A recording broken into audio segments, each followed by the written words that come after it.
नामस्मरणाच्या 3 पायऱ्या आपल्याला सांगता येतील. एक म्हणजे सुस्थितीत वरचेवर होणारे नामस्मरण, म्हणजे जसं आपल्या सगळ्यांचं चालू आहे. दुसरी पायरी म्हणजे भगवंताशिवाय आपला दुसरा कोणीही वाली नाही हे लक्षात येऊन संकट समयी होणारं स्मरण.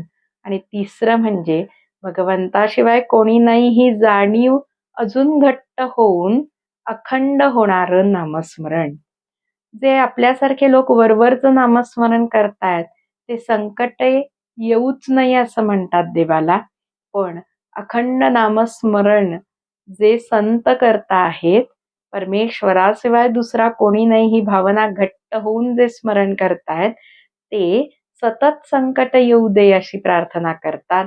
कारण त्या मध्ये जे भगवंताचं स्मरण होतं तेच खरं स्मरण मानलं जातं. मग आपण आहोत ह्याची जशी आपल्या सर्वांना जितकी खात्री आहे, तितकीच भगवंत आहे ही खात्री झाली म्हणजे नामस्मरणाचा उद्देश साध्य झाल्यासारखं होतं.